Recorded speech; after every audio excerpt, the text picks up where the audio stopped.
The A Song of Ice and Fire universe is filled with shocking deaths of major characters. But out of all the untimely demises, which one of them is the most impactful to the world of Westeros? Dude, Song of Ice and Fire has no shortage of spit take deaths, right? We all did a lot of spit takes watching this the first time, reading it the first time even. There's a lot of impactful deaths. We're going to be trying to determine the most impact and the least, but that doesn't mean that we're going to say like, oh, a random knight on the battlefield in this one event died. He's the lowest impact because no one even knew his name. No. We're going to be going off of characters that people generally feel have a large impact, and then we're going to narrow it down from there. So first, let's start with somebody who we can all agree has a really, really high impact. Not necessarily the top, but very high. Oh, by the way, too, let us know in the comments what you think the most impactful death is before we start. Who do you think is someone we can all agree extremely high impact?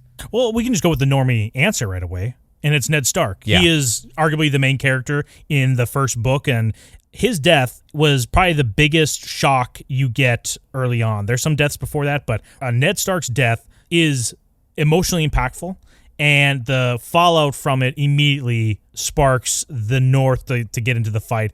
And from an area where we were kind of having tensions rise between the Lannisters and Starks, this is the first shot. Well, I mean, you could argue that Tyrion being captured is the first shot across the bow, but this is the definitive no coming back. I don't think we can reason our way or negotiate our way out of this. It's war right now, as well as journeys for Robb, Arya, Sansa, all in completely different directions than we might have seen otherwise. Yeah, dude, okay, I totally agree. This is the normie pick, of course, but this is the thing we all felt while watching this. If you watched the series, especially before reading the books, like that was my impression, right? I watched the series up to like season 5, then read the books. But when I watch this, Ned dies, it's like, dude, what the hell? Robert dies, and you're kind of like expecting some kind of a big death in a gritty time like this, right? And a lot would change, but all that really did is kind of put the decisions on Ned now, because Ned's second in command. We kind of built that up from the first few episodes, whatever. And then Ned dies, and you're like, okay, I don't have any idea what's going to happen now, because it's just thrown into the wind. All the power is just now scattered. There's a power grab amongst King's Landing. You don't know what anybody's going to do. A bunch of characters that you hate on first watch are now running things. It is crazy. And then also, not to mention his kids, who've all been built up to be these secondary main characters. They don't have this anchor now that they clearly had, both morally and narratively, to depend on. And we see what happens, man. They just scatter. They go all the different directions. Robb and Jon are pretty stable in what they do, but Arya goes everywhere. You know, Sansa gets tossed around like a rag doll, and Rickon, no one even knows what happened to him. Bran's getting lured up north by the three-eyed predator.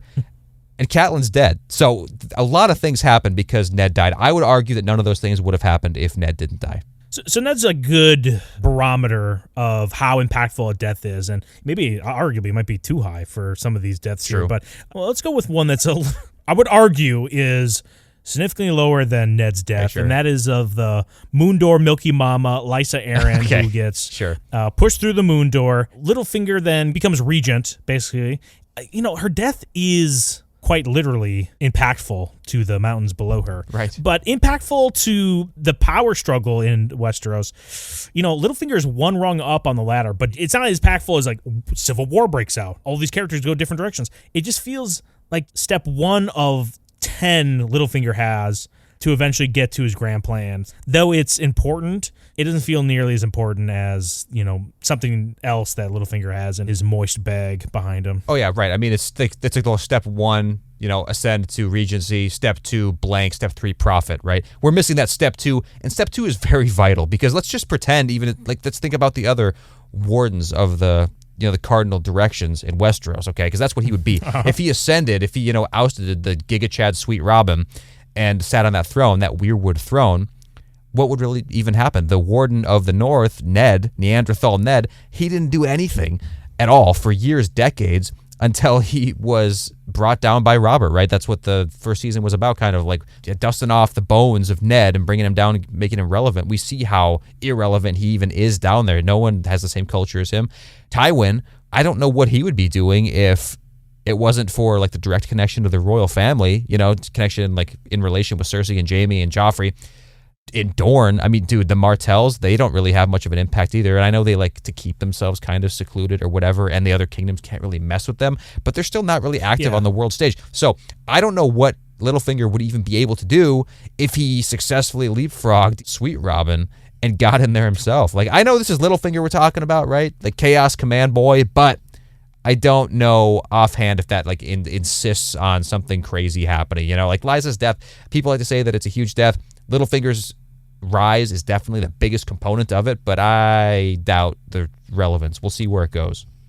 And just a reminder, we're kind of focusing more on the book canon because the TV show, basically after, or probably midway through season 4 of Game of Thrones, it kind of goes off the rails in its own direction, and it's not nearly as great as the books are. So if you haven't read the books, go ahead and read them or listen to them like us, because reading is not cool and it's for nerds. Also, we can't read. The biggest impact of Lysa's death happens to be noise pollution. No more screams of pleasure, giving great detail about her climaxes. That's I'm sure many people are relieved after that. Her death is one of the only ones on here that I was actually relieved by. Most of these other deaths I was either okay with or kind of like, oh man, I wanted to see more of this character, you know, which is obviously the goal of good old George with these. Speaking of a character like that, exactly like that, I don't know about you, but Bobby B, his death, I wouldn't say is that impactful, honestly, but he's definitely a character that I wanted to see more of, and I was surprised that he died, but it's like I said earlier, man, I don't know how you feel about this, but I was okay with it more so because you kind of go into a series like this expecting a death on this scale, just not two back-to-back. Yeah, the effect of Robert's death, I really view through the lens of the Starks, at least on the initial watch, is how is this going to impact Ned's investigation? Oh no, now Joffrey's going to take the throne. I'm not sitting there going like, oh no, there's so many things I wanted Robert to do from a normie perspective. Now after reading, or, you know, like we said, we listened to the books. I love Robert Baratheon. I think he's a fun character, and you kind of like, damn, what could have been? Maybe he could have seen his ways. Go ahead, check our video, What If Robert Lived? You'll see the light of, you know, Robert's life if he would have been able to stay alive and Ned could have teamed up with him properly. But yeah, Robert's death does lead to, though, a succession crisis. And though some might argue Ned had to send out that letter about saying, hey, listen, Joffrey, I don't think he's Robert's kid. That letter's not sent out unless Robert's dying, right? Like Robert's death, so okay, well, you got to send these out. That's true. You know, Renly and Stannis don't call their banners unless Robert dies, so maybe it's not the War of the Five Kings, maybe it's the War of the Three Kings, but I definitely think there's conflict breaking out. Now, is it on the level of the North joining and all these other characters go in these different directions? No, but it is, you know, pretty impactful to the realm. Yeah, I agree. That's why I don't think it's like bottom tier, right? He's probably middle of the road. He might be our true middle, I guess, now that we think about it, because, yeah, right, like you said, war would probably break out or a conflict of some kind, even if it's just like a Balon rebellion kind of thing, or maybe Dorne tries to bust a move or something like that, right? But overall, no. I mean, it's not going to be the level of Ned. We're not going to get the actual Five Kings. We're not going to get the spreading of all the Stark kids necessarily. Like, there's no reason for that to happen, and no one else is really that relevant, so. Well, speaking of Dorne, Oberyn Martell, his death had a large impact on those, I don't know what that is, that area is called where they're fighting, where him and the mountain are fighting, but yeah, it's very nice scenery. Yeah, it is. Nice little veranda. Oberyn made his impact known on many people's faces, I think. I think the blood splattered everywhere. What do you think of Oberyn Martell's death and how it impacted not only just Tyrion's life, but all Westeros? Yeah, I mean, so Tyrion's life impact, obviously very high, extremely high, maybe the most relevant death next to Tywin's death. Actually, no, I think that Oberyn's death is even more. Well, Joffrey's death is really the number one, I guess, instigator of Tyrion's life changing dramatically. But Oberyn Martell is probably a close second. But if we're talking about all of Westeros, I mean, Oberyn Martell's death, I think, mainly just increased tensions. Like, so far, we haven't really seen the fruit of his death quite yet. We see a lot of Well, what? I was going to say that you have the Dornish plot in A Feast for Crows and a little bit in Death Stranding. Well, that's what I mean. But it's kind of this tension building. There's not like a huge impact yet of that. Well, you have Aerys Oakheart dying, his little simp boy. Oh yeah, dying for Areola Martell. Yeah, I guess. You're not saying Dark Stark taking off Marcella, or I don't know. Did he cut off her whole ear or just like cut her ear? Dark Star, I think he the just cut her badass ear. he is. But yes, he is a badass. And by the way, we're gonna make a video sucking him off after. We're gonna make a video sucking off. Not that big of an impact across the whole realm. Not gonna lie to you, dude. I can't lie to you. As much as I like Dark Star, not that big of an impact across the whole realm. Okay, it's a lot of tensions being built, but it's kind of falling flat, man. I mean, you get the. Go ahead. If Oberyn does not die, yes, if Oberyn does not die, Tyrion lives. Tyrion gets to pick his own adventure. I don't think Tyrion goes over to Essos. I think Tyrion heads south with the Dornish. So I think there's an impact in that direction for this. So it is impactful, but is it to the level that it trumps Robert Baratheon? No, I don't think it trumps Robert, So- and I would hardly even say that it's maybe even comparable to Lysa almost. Yeah, right. I think it's comparable to Lysa. right. Dude, I have a lot more faith that Littlefinger can cause some serious drama across Westeros more than Tyrion down in Dorne. Like, what's he gonna? He's gonna get drunk and like sleep with all the sand snakes who don't even want. I think they're lesbians, but he's gonna sleep with all the sand snakes or what? Yeah. Tyrion's a lesbian, right? He is a lesbian, Canonically but a I lesbian? don't. He's canonically lesbian, and he's black too. But I don't really understand what he's going to be doing down there. It's very impactful. Is he going to be appointed to some high role? He's going to be chilling with Oberyn. He's a degenerate. Chill out the height jokes. His high roll. Come on, dude. So my You're better bad. than that. Thought I could sneak that one by you. I think Sweet Robin's death, that it feels like it's imminent. That's going to have more impact than Oberyn Martell. But I don't think Oberyn Martell is less than Lysa. I'm not saying less. I'm saying it's comparable. They can be compared, but you. Oberyn's on top, as he usually is. Barely.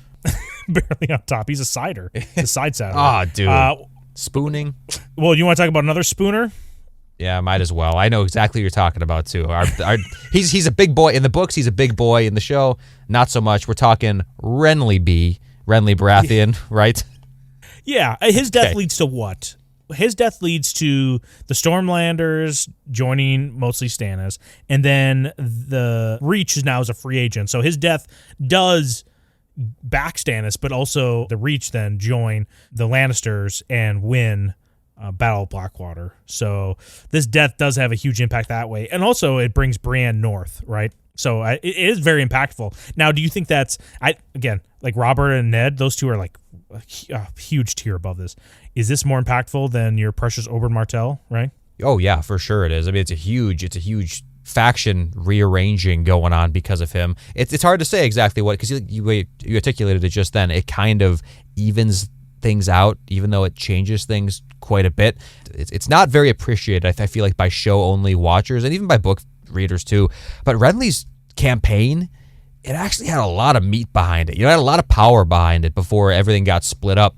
And it's kind of a scumbag move from Stannis to kill Renly, in the book. In the show, not so much. And I don't even know if Stannis really killed Renly. It's up for debate, right? We don't know. I wasn't there. Were you there? I wasn't there. I don't think I was. But no comment. Regardless of that, it's extremely impactful. If he did not die and you had the Stannis' forces not absorbing those Stormlanders, I don't even think that the Battle of Blackwater would happen. At least it wouldn't happen for way later. Think about the disadvantage Stannis would be in at that time. How do you think that even goes? Stannis just kind of hangs out at Dragonstone, or maybe he even leaves Dragonstone, chills out somewhere else, sets up camp. Well, he would be. He'd be grinding his teeth, dude, just thinking about how much he wants to follow the law. Yeah, I know. He's like, oh, I hate this. It's supposed to be my turn, and my younger brother is leapfrogging me. I'd be so pissed, dude. I couldn't imagine if my little brother did that to me. I would twist his nipples so hard if I could. George R. R. Martin be creating books about. Can you please be detailed when you describe what they felt like? That'd be a great what if Renly didn't die, because he has the Reach on his side, and I think Littlefinger would be more willing to play in his court than to, maybe stay with the Lannisters, especially if he feels like the Reach and the Stormlanders have this kind of momentum behind them.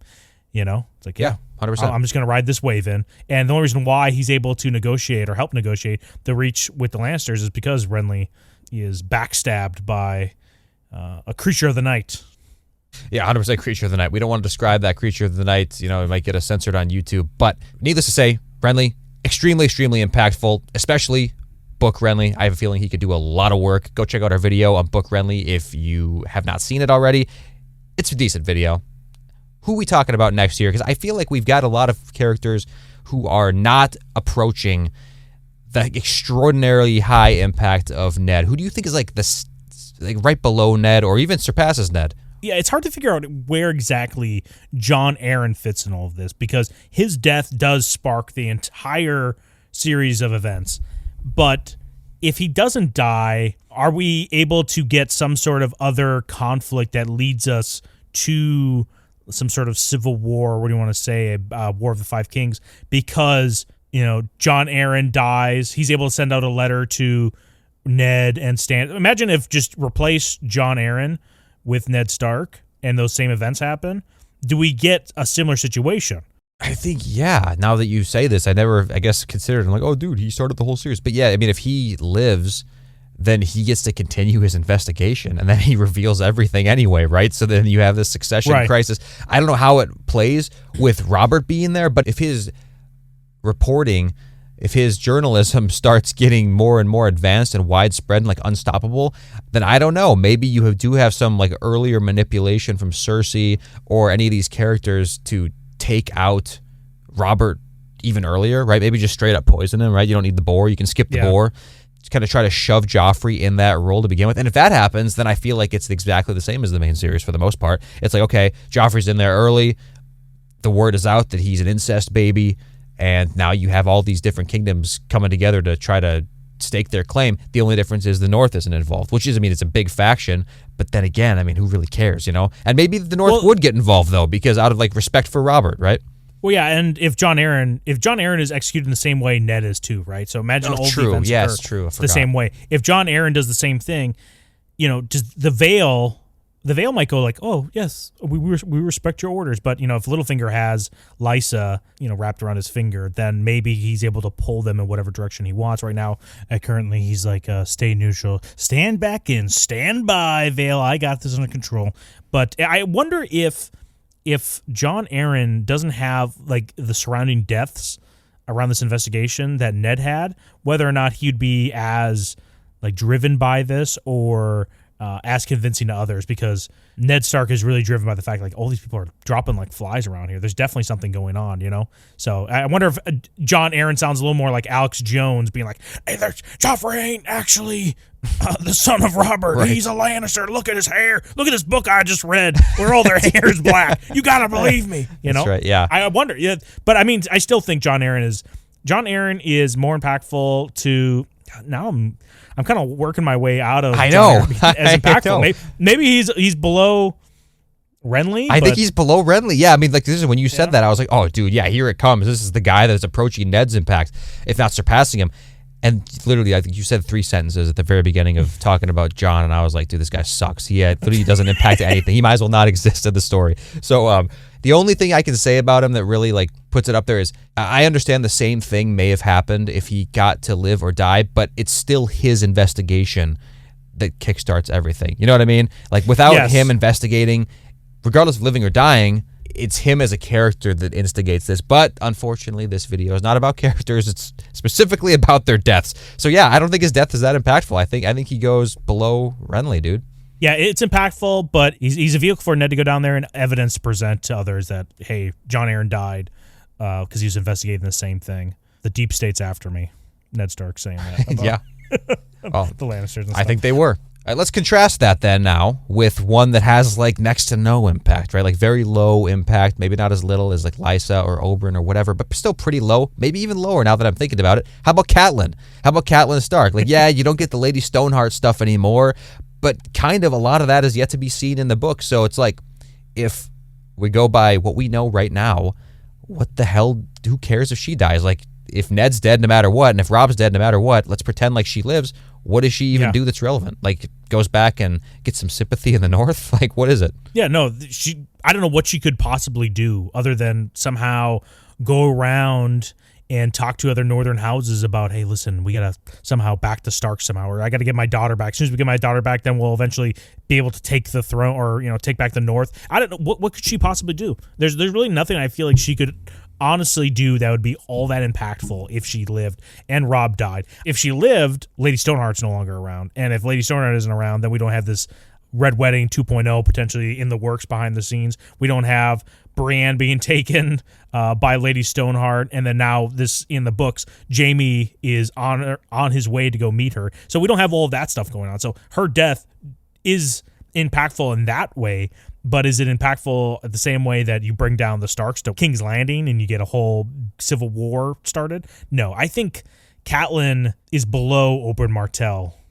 I think, but she's pretty close. I think she's like right on the same level. I think so too. They have to be somewhere. So is she above or below Oberyn? I think she's below Oberyn, actually, because at least with the Tyrion thing, I have confidence that Tyrion would be affecting something. Like, he could at least be put into a situation where he can and where he has like the mental fortitude to do it. But Catelyn, I don't know what she could do. Like I said, other than go to the north or maybe go to the Riverlands and have some of these lords that knew her as a child, or like have some kind of just respect for her and Ned, or maybe her father, or maybe, Chadmere or something like that. I don't think she's very impactful at all. Speaking about another person that really had little to no impact, Balon Greyjoy. I know we get the King's Moot because of his death, but do you really think he had that big of an impact in Westeros? He's literally just a stain on Westeros. Balon, dude, yeah, no. I mean, that's yet to be seen as well. We do get. Is he lower than Lysa? Possibly right now, because we haven't. Oh man, yeah. See, this is what it is. It depends on what Euron does. It depends on what Euron does. If Euron does some crazy stuff, then yeah, and I think Euron will do some crazy. If he does not, that's gonna be a big letdown to a lot of fans, me included. Man, they've just built him up so much, man. Euron, the full suit of Valyrian steel armor, the dragon horn that scorches your lungs. You know what I mean? He ain't gonna blow it, but he's gonna trick somebody into doing it for him, right? You also don't have the Victorian Makoro arc, which, dude, black as the night sky. This guy looks like charcoal, badass, dude. Looks like Renly's killer. Looks exactly like Renly's killer. Didn't want to say it, but you said it. And to me, like the Tyrion thing, we don't know exactly the impact it's going to have or would have had, but it's got to be more significant than Lysa or maybe even Catelyn. I don't know. See, maybe we're getting too much speculation now, so we'll put him below Catelyn, but above Lysa. And another one I don't think has that big of an impact just yet, just because we haven't seen in the books. Jon Snow, in the TV show, his death allows him to then go down south and, become king in the north. Pretty big impact. But in the books, we haven't seen it yet, what actually is going to happen, how he's going to change. I think he's going to change. He's going to be closer to Lady Stoneheart. Yeah, dude. Maybe not identical, but at least similar to that. Jon Snow, where do you put his death impact? Because it does have a very, like we said, the main character after Ned Stark and Robb died. He's basically the successor to that main character of the Starks, the through line there. Where do you want to put Jon Snow? This is another character like the last couple that we've done where, unfortunately, we just don't know the exact amount of impact he's going to have. But, again, kind of looking at this in a meta way, he's arguably the main character. I hope to all 7 gods and 1 that the others / White Walker / Long Night has more of an impact on the story than it did in the show, And if that's the case, I have a feeling Jon Snow is going to be integral to it. So I would definitely put him higher than Oberyn. Okay, but again, it's more unverified stuff, so he can't possibly go higher than Jon Arryn. He's the lesser of 2 Johns. Okay, he's Micro Jon for now. We'll see where it goes. Micro Jon is Jon Con. You know that. True. Yeah, dude, way too true. Well, let's talk about Robb Stark then. His death, Red Wedding, if he doesn't die there, he potentially goes back up north, and he has to basically take his seat back because the Greyjoys have been screwing things up. He's maybe able to, refortify, get himself ready. But plot-wise, what really happens down in the Riverlands if he stays alive? I don't really feel like all that much changes. The Boltons aren't Wardens of the North, and the Freys are not the favorites in the Riverlands right now. His death does mean something, but I don't know how impactful it really is. It just kind of ends... But I really don't know where where Robb's story was going to go if he went back up north. Does that make sense? Like, he goes back up north. What is he going to do up there? Yeah, he goes back up there. He spanks the Greyjoys, right? Whatever the Boltons are like, oh, yes, we were waiting for you. Right? We've been allies this whole time, and it never has wavered once. And then they just take Winterfell back. He now has his wife, potentially. I don't know. I see it. Okay, whatever the circumstances are regarding his, not death in the situation, I don't know. But he definitely goes back to Winterfell. So probably, I guess, beneath Renly, above Jon Arryn, I suppose, is probably the best place to put him because, he'd be up north in this situation. Stannis goes up there. Do Stannis and Robb join forces? Are they butting heads because they still both want to be either king or independent north? I don't know. But you know what? That's more impact than Jon Arryn would have had. So, and probably less than Renly. Yeah, and we haven't seen actually what happens in the north up there, in the books at least. And the emotional impact, I will say, for Robb Stark is one of the biggest ones for me. True. I remember being, my jaw was on the floor. Holy smokes, they're going there, Yeah. So, I could see us moving up Robb later, but for right now, I think he has a good spot between Renly and Jon Arryn. But let's go with one of our boys here. Oh, Vizzy 3. Oh, dude. Some call him the Beggar King. We call him the Better King. Where do you see his impact on this ranking here? His death on the effects of Westeros? Extremely high, actually. It's actually extremely Really? high. Okay. I do think it's extremely high, assuming that he's not just like made a slave and like a second to Dany and Khal Drogo like for the rest of their lives, right? Because even if Dany is like the one who has higher authority to Khal Drogo and even to the Dothraki, it doesn't matter because at the end of the day, they're going to eventually be sailing back to Westeros, which Daenerys also wants, right? She's always wanted it. She's never stopped wanting it.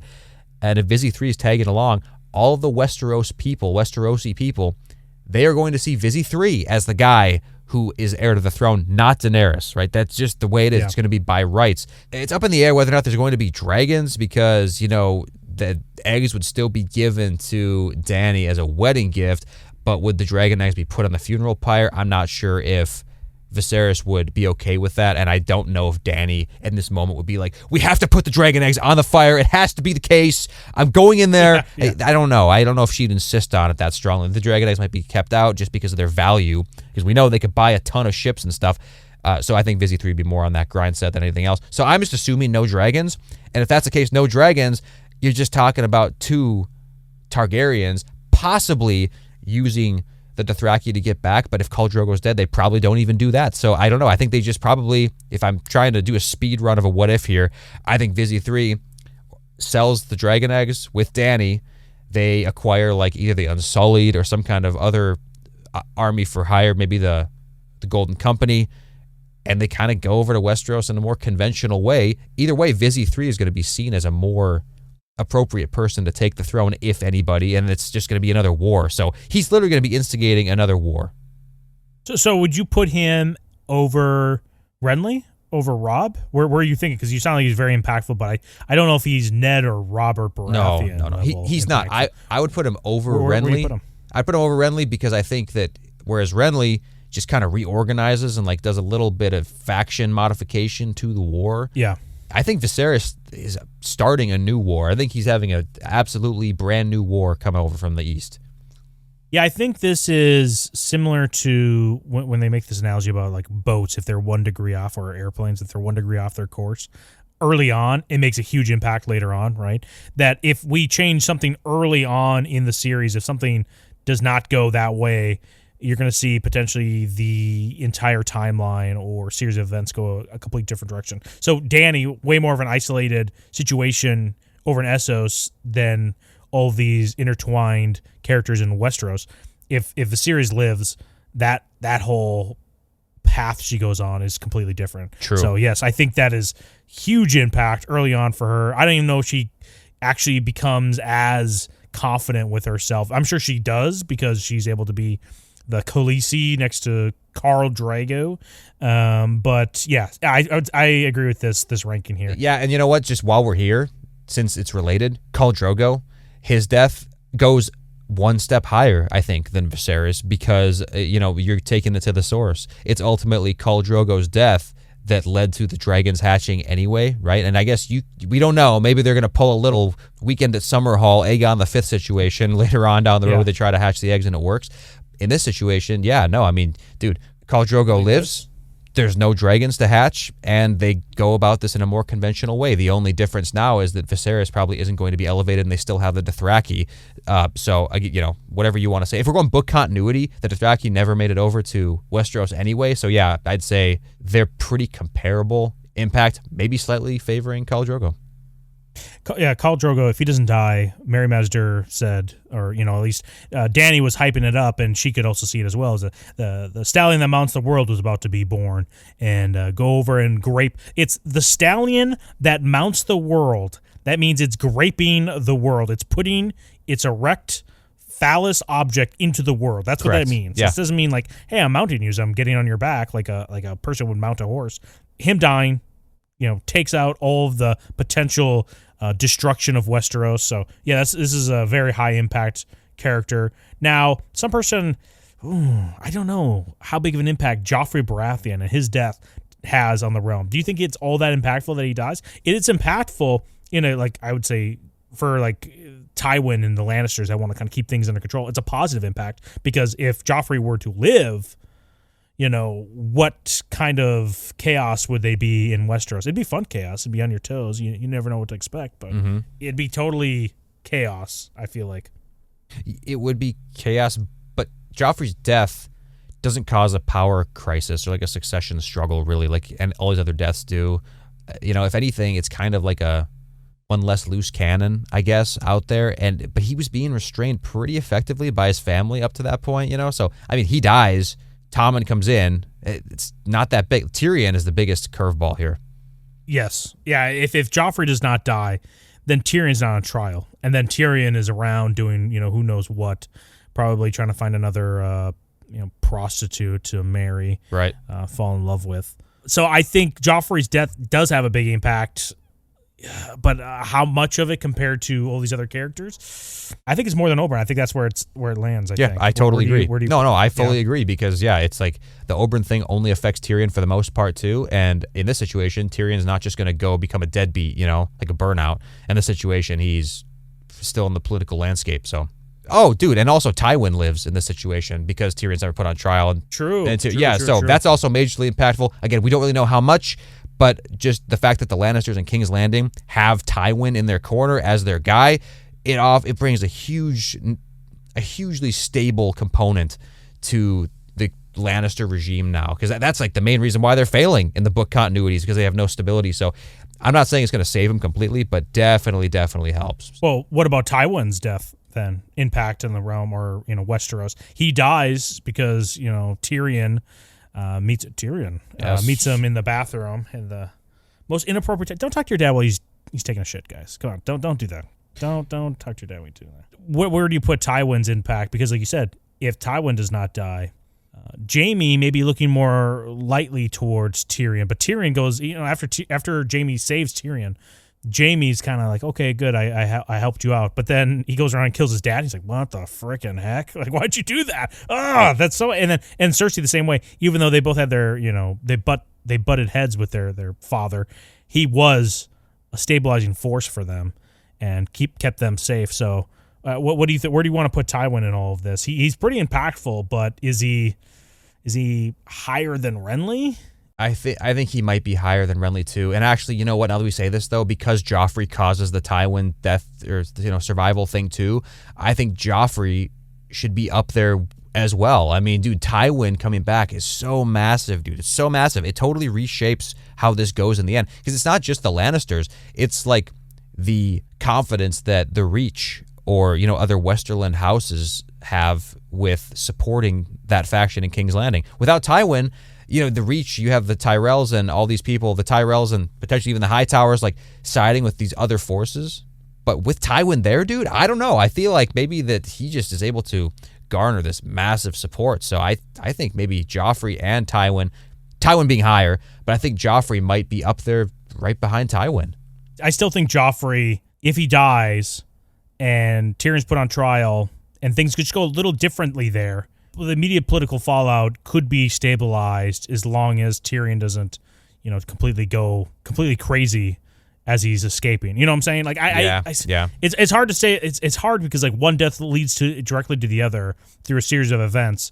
But if Joffrey doesn't die, then you don't have Oberyn dying, and if Oberyn doesn't die, then you also don't have Tywin dying. So it is this huge chain reaction. It is. It's hard to. I don't know. Maybe Joffrey's death does have to go up. He can go up.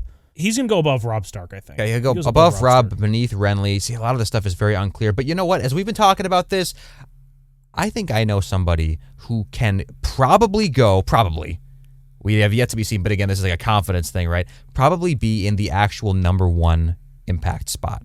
Okay? Number one? Is it the Butcher's Boy? It's not the Butcher's Boy, but I do hear why you think that. Butcher's Boy is extremely underrated. We'll drop a lore video on Butcher's Boy eventually. It actually goes a lot deeper than people think. I think that the most impactful death in the Song of Ice and Fire world potentially is none other than Craster of Craster's Keep. Yes. Don't you think? Yeah, he's holding back the entire threat of the White Walkers coming south. He's literally, carrying the cross of incest by sacrificing his children, all of his able-bodied boys, to the White Walkers. Yes, he is the number one. He has to be the number one. As soon as he dies, what happens? The White Walkers start encroaching on the wall and the wildlings. His little ritual that he does, which there's no greater loss of a father than to have their sons like die in general, but be sacrificed before they've even realized any of their potential as infants. That is the greatest sacrifice a father can make, and he does it for the good of the realm. And when his life is so callously taken away from him, what happens? The primordial force of evil from the north is unleashed on the Westeros. Like, what greater impact could there possibly be? The apocalypse is literally unleashed because this guy died. Yeah, bite the pillow, Westeros. They're coming in dry.